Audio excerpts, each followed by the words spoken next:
Review చేశాం. ఆ రివ్యూలో చాలా స్పష్టంగా అధికారులు ఇక్కడే ఉన్నారు.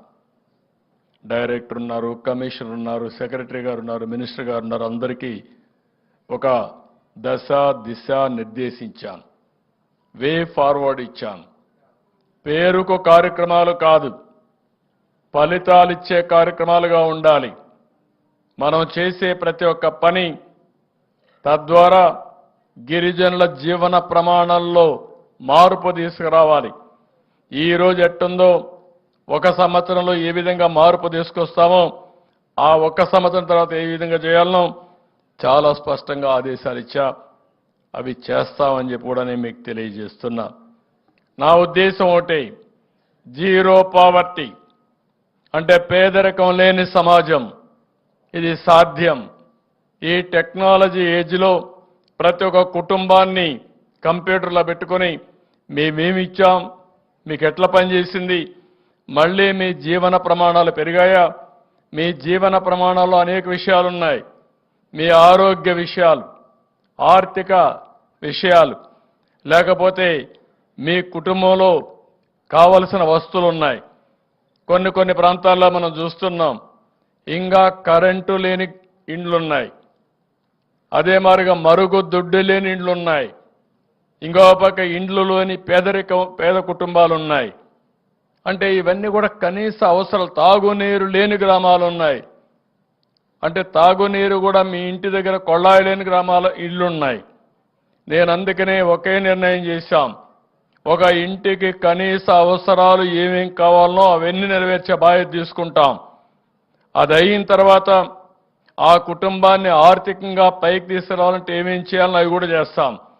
ఇది కాకుండా గ్రామ అవసరాలు, మీ ఊర్లో సిమెంట్ రోడ్డు ఉందా, వీధి దీపాలు ఉన్నాయా, లేకుంటే చెత్తంతా సక్కనగా తీస్తున్నారా, మీ గ్రామం నుంచి మెయిన్ రోడ్డుకు రోడ్డు ఉందా, రోడ్డు లేకపోతే ఇలాంటి సమస్యలు చాలా వస్తాయి. మీ ఊర్లో స్కూల్ అందుబాటులో ఉందా, మీ పిల్లలందరూ స్కూలుకు పోగలుగుతున్నారా, టీచర్ ఉన్నాడా, ఇవన్నీ కూడా ఒక నిర్దిష్టమైన కార్యక్రమాలు పెట్టుకుని గ్రామ సౌకర్యాలన్నీ కూడా ఫిలప్ చేసి తద్వారా మీకు మెరుగైన ఇది చేయడం, మీ ఊర్లో ఉండే వనరులన్నీ కూడా ఉపయోగించుకొని మీ ఆదాయాన్ని పెంచే మార్గాలు ఏమున్నాయో అవన్నీ కూడా చేస్తాం.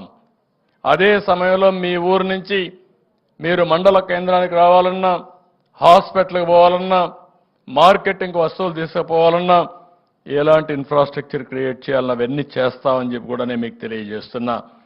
ఇది కాకుండా గిరిజనుల కోసం, మీ పిల్లల ఉద్యోగాల కోసం మొన్నే మీరు చూస్తే మెగా డిఎస్సి అనౌన్స్ చేశాం. దీనికోసం విశాఖపట్నంలో గిరిజనులకు స్టడీ సర్కిల్ పెడతాం, మెగా డిఎస్సి కోచింగ్ సెంటర్ పెడతాం, విజయవాడ తిరుపతిలో కూడా పెడతాం. ఇంకొక పక్కన ట్రైకార్ ద్వారా మళ్ళా రుణాలు ఇప్పిస్తాం. గతంలో ఇచ్చినట్టే ఇన్నోవా కార్లు కూడా ఇప్పించి గిరిజనులకు జీవనోపాధి కల్పించే బాధ్యత తీసుకుంటాం. గతంలో 81 గిరిజన హాస్టల్ని రెసిడెన్షియల్ స్కూల్స్గా మార్చాం. ఇప్పుడు వీటికి కొత్త బిల్డింగులు కావాలి, అవి కూడా కట్టించే బాధ్యత ఈ ప్రభుత్వం తీసుకుంటాం. ఇది కాకుండా గిరిజన సమరయోధుల కోసం చింతపల్లి మండలం లంబసింగిలో తాజంగి గ్రామంలో ఏర్పాటు చేస్తున్న గిరిజన్ మ్యూజియం కూడా పూర్తి చేస్తాం. ఇంకో పక్క విలేజ్ సెక్రటరీలో చాలా మంది పనిచేస్తున్నారు ఏఎన్ఎంల కింద. వాళ్ళందరినీ ట్రైబల్ వెల్ఫేర్ స్కూల్స్లో పెట్టి మీ పిల్లల ఆరోగ్యం కాపాడే బాధ్యత తీసుకుంటాం. ఇది కాకుండా ఇంకొక పక్కన మీరు చూస్తే అరకు కాఫీ, అక్కడనే పెప్పర్ ఇవన్నీ తయారు చేయడం, పండించడం, మీకు ఏమేమి చేయగలుగుతామో మీ ఆదాయాన్ని పెంచే మార్గం.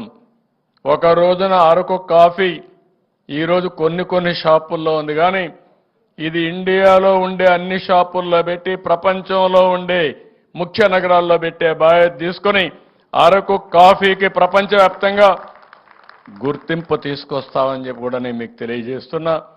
అందుకే ఇప్పుడే చెప్పాను, మొత్తం నాణ్యత ఎట్లా రావాలి, క్వాలిటీ ఎట్లా పెంచాలి, దానికి కావాల్సినటువంటి మంచి రకమైన కాఫీని ఇంకా ఎట్లా ప్రోత్సహిస్తాం. అక్కడి నుంచి మీరు చూస్తే ఆ కాఫీని ఏ విధంగా మ్యానుఫ్యాక్చరింగ్గా చేయాలి, కాఫీ పౌడర్గా చేయాలి. అదే సమయంలో దీన్ని మార్కెటింగ్ ఎట్ట చేయాలో చేస్తాం. దీనివల్ల మీ ఆదాయం వాణిజ్య పంటల కంటే ఎక్కువ వచ్చే అవకాశం ఉంటుంది. ఇది కూడా చేస్తామని చెప్పి కూడా నేను మీకు తెలియజేస్తున్నా. ఇంకో పక్క మీ ప్రాంతంలో ఉండే సహజమైన పంటలు, ఎక్కడ కూడా ఎరువు కానీ క్రిమి సంహారక మందు వాడనటువంటి ఆర్గానిక్ పంటలు మీరు ఏర్పాటు చేస్తున్నారు. దాన్ని కూడా ఉపయోగించుకొని అవసరమైతే బిస్కెట్స్ తయారు చేసి ఇక్కడ బిస్కెట్స్ కానీ మిగిలిన ఇక్కడ ఏమేం చేయగలుగుతాం అన్నీ చేసి మార్కెటింగ్ కూడా ఎస్టాబ్లిష్ చేస్తామని చెప్పి కూడా నేను మీకు తెలియజేస్తున్నా. గిరిజన ప్రాంతాల్లో మీరు తయారు చేసే వస్తువుల్ని ఓఎన్డీసీ ప్లాట్ఫామ్ ద్వారా డైరెక్ట్గా వినియోగదారులకు మీరే అమ్మే ఏర్పాటు చేస్తాం. అంటే ఈరోజు మీ ఊర్లో ఉంటారు, ఈ ప్లాట్ఫామ్లో మీరుంటే ఎవరు హైదరాబాద్లో కావాలన్నా బెంగళూరులో కావాలన్నా మీ ఊర్లో ఉత్పత్తి చేసినటువంటి ఒక తేనె నేరుగా వాళ్ళకి అమ్మే ఏర్పాటు వస్తుంది, ఆ షాప్కి అమ్మే ఏర్పాటు వస్తుంది. దానికి కూడా శ్రీకారం చుడతామని చెప్పి కూడా నేను మీకు తెలియజేస్తున్నా. 2191 ఎస్టీ గ్రామాలకు రోడ్డు సౌకర్యం లేదు. ఇవన్నీ కూడా రోడ్డు కనెక్టివిటీ ఇచ్చే బాధ్యత తీసుకుంటా. ప్రతి ఒక్క గిరిజన గ్రామానికి కనెక్టివిటీ ఇప్పిస్తాం. దగ్గర 16,816 గిరిజన నివాస ప్రాంతాలకి తాగునీళ్లు లేవు. 2,373 కోట్ల రూపాయలు ఖర్చు పెట్టి ప్రతి ఒక్క ఇంటికి కొళ్ళాయి ద్వారా నీళ్లు ఇప్పించే బాధ్యత తీసుకుంటాం. ఇది కాకుండా ఈరోజు జీవో నెంబర్ 3 ఉంది. ఎలక్షన్స్ కూడా ఉన్నాయి విశాఖపట్నంలో. నేను ఆ విషయం కానీ కొన్ని ఉద్యోగాల విషయాలు మాట్లాడలేకపోతున్నా. నాకు బాగా గుర్తుంది, నేనే తీసుకొచ్చిన జీవో అది. దాన్ని ఏ విధంగా మళ్ళా మీ పిల్లల కోసం ఏం చేయాలో అన్ని విధాలా చేస్తామని చెప్పి కూడా నేను మీ అందరికీ హామీ ఇస్తున్నా. ఇది కాకుండా ఇంకా చిన్న చిన్న సమస్యలు ఏవైతే ఉన్నాయో అవన్నీ కూడా అధ్యయనం చేస్తున్నా. సీతంపేట ఐటీడీఏలో 7 కోట్ల ఖర్చుతో సమగ్ర పసుపు ఉత్పత్తి. ఈరోజు మన దగ్గర ఉండే పసుపులో కర్కుమెన్ ఎక్కువ ఉంది, దీనివల్ల ఎక్కువ గిరాకీ ఉంటుంది. అలాంటి పసుపుని ఒక వాణిజ్య పంట కింద ఏ విధంగా దీన్ని వాల్యూ అడిషన్ చేయాలి, అవన్నీ చేసి మీ ఆదాయం పెంచుతామని చెప్పి కూడా నేను మీకు తెలియజేస్తున్నా. ఇదే మరిగా ఎన్టీఆర్ ఐటీడీఏ సీతంపేటలో ఎన్టీఆర్ అడ్వెంచర్ పార్క్ ఉంది. దానికి కూడా గిరిజన మ్యూజియం కూడా అభివృద్ధి చేయాలి. దీనికి కూడా ఒక 2,50,00,000 అవుతుందన్నారు. అది కూడా ఖర్చు పెట్టి చేస్తామని చెప్పి కూడా నేను మీకు తెలియజేస్తున్నాను. ఇంకో పక్క ఐటీడీఏ పార్వతీపురంలో కొమరాడ మండలంలో పూర్ణపాడు లాబేస్ గ్రామాల మధ్య నాగావళి నదిపై ఒక హై లెవెల్ బ్రిడ్జ్ కావాలన్నారు. అది కూడా పూర్తి చేస్తాం. చింతూరులో ఐటీడీఏ పరిధిలో 11 ఎత్తిపోతల పథకాలు కావాలి. దీనికి 2.5 కోట్లు ఖర్చు అవుతుందన్నారు. అది కూడా ఖర్చు పెట్టి మొన్నే రివ్యూ చేశాను, అవి కూడా శాంక్షన్ చేస్తాం. ఇది కాకుండా ఈరోజు ఇంకొక పక్కన మీరు చూస్తే ఏదైతే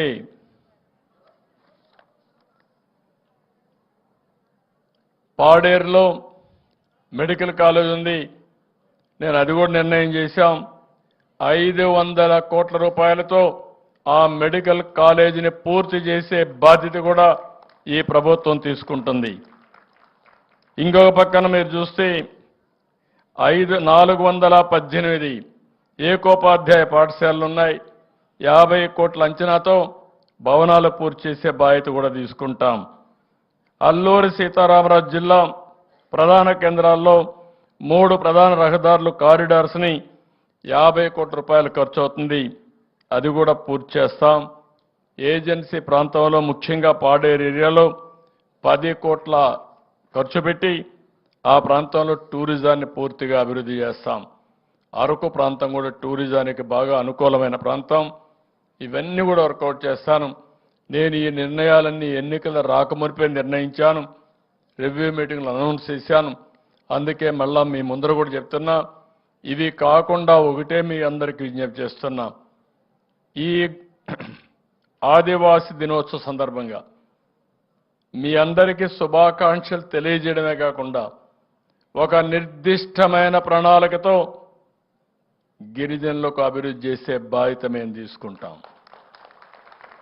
మొన్న ఎన్నికల్లో కూడా మీరందరూ దగ్గర అరకులో 7 అసెంబ్లీ సీట్లు